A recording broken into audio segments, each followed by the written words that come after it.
The real village of the damned Dudleytown, Connecticut.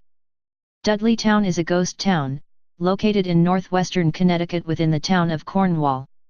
Many unexplained events, mysterious disappearances, and ghost sightings reported in this small town. According to local legend, the founders of Dudleytown were descended from Edmund Dudley, an English nobleman who was beheaded for treason during the reign of Henry VII. From that moment on, the Dudley family was placed under a curse, which followed them across the Atlantic to America. The name of Dudleytown was given at an unknown date to a portion of Cornwall that included several members of the Dudley family. All Dudleys can trace their heritage back to a Saxon named Dud, who was titled Duke of Mercia and died in 725 AD. It was Dud's land that would eventually become the site of the Dudley Castle. An Old English word for land was Lee, so the area was called Dudsley.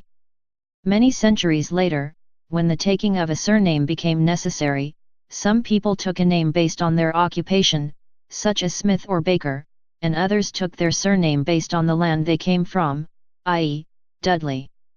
The area that became known as Dudleytown was settled in the early 1740s by Thomas Griffiths, followed by Gideon Dudley and, by 1753, Barzilla Dudley and Abill Dudley.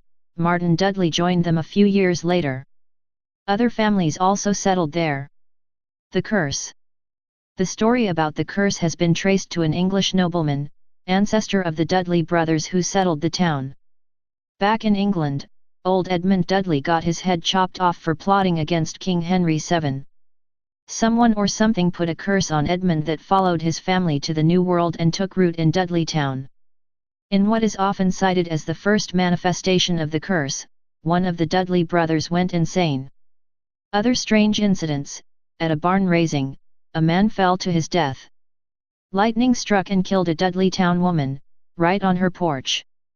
Several residents of Dudleytown are also said to have gone insane, and two local women, Mrs. Greeley, better known as Mary Cheney, and Harriet Clark, is said to have hanged herself in Dudleytown in 1872, the latter having reported visions of demons prior to her death. Following the Civil War, Dudleytown slowly became a ghost town. Residents of the town left for better places where they had access to more things. However, John Brophy decided to keep his family there, even though everyone else had left. These would prove to be a fatal mistake. Brophy saw his entire life change within just a few short months. His wife died, and immediately after the funeral, his only two children walked into the woods and seemingly disappeared. His house then caught fire mysteriously and Brophy finally disappeared himself. Following the last resident's death, Dr. Clark purchased a large plot of land in the area and officially became the owner of Dudleytown, or at least what was left of Dudleytown. Legend claims that the man left his wife there for a few days, and returned to find her completely insane. After screaming about the creatures in the woods, she killed herself in their house. A few years later the man remarried, and built a new house for his bride. Together with a group of their friends, the couple formed the Dark Entry Forest Association. With trees and forests being destroyed across the country, they hoped to preserve the land here. Clark and his second wife died during the 1940s, but their descendants still live nearby. Reverend Gary P. Dudley, a Texas resident and the author of The Legend of Dudleytown, Solving Legends Through Genealogical and Historical Research, Heritage Books, 2001, disputes these accounts of the troubled town. In tracing the genealogy of his name, he found virtually no historical basis for Dudleytown's cursed reputation, no genealogical link to Edmund Dudley, no mysterious illnesses or deaths.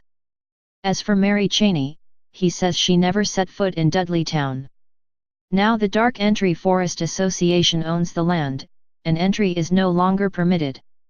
There is a warning note from the Connecticut State Police: those who go, or attempt to go to Dudleytown will be arrested for trespassing and/or parking.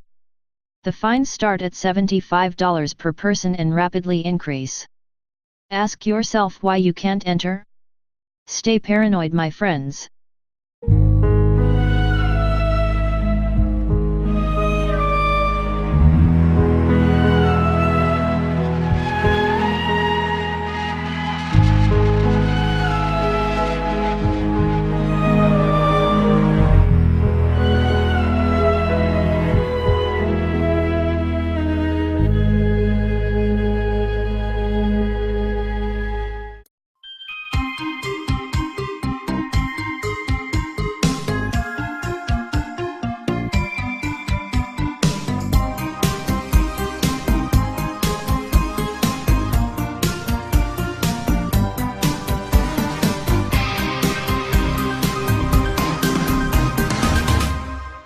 The real village of the damned Dudleytown, Connecticut. Dudleytown is a ghost town, located in northwestern Connecticut within the town of Cornwall. Many unexplained events, mysterious disappearances, and ghost sightings reported in this small town. According to local legend, the founders of Dudleytown were descended from Edmund Dudley, an English nobleman who was beheaded for treason during the reign of Henry VII. From that moment on, the Dudley by Thomas Griffiths, followed by Gideon Dudley and, by 1753, Barzilla Dudley and Abill Dudley, Martin Dudley joined them a few years later. Other families also settled there. The curse. The story about the curse has been traced to an English nobleman, ancestor of the Dudley brothers who settled the town. Back in England, old Edmund Dudley got his head chopped off for plotting against King Henry VII. Someone or something put a curse on Edmund that followed his family to the New World and took root in Dudleytown. In what is often cited as the first manifestation of the curse, one of the Dudley brothers went insane. Other strange incidents: at a barn raising, a man fell to his death. Lightning struck and killed a Dudleytown woman, disappeared. His house then caught fire mysteriously and Brophy finally disappeared himself. Following the last resident's death, Dr. Clark purchased a large plot of land in the area and officially became the owner of Dudleytown, or at least what was left of Dudleytown. Legend claims that the man left his wife there for a few days, and returned to find her completely insane. After screaming about the creatures in the woods, she killed herself in their house. A few years later the man remarried, and built a new house for his bride.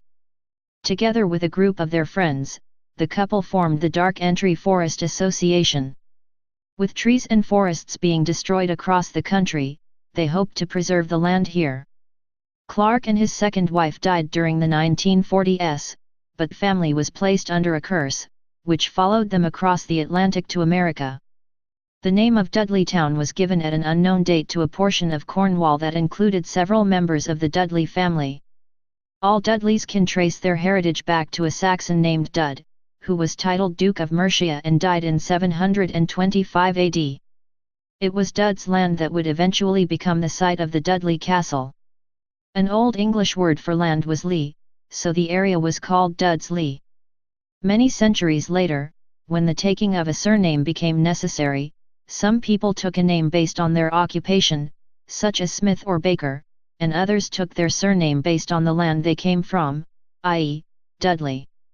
The area that became known as Dudleytown was settled in the early 1740s right on her porch.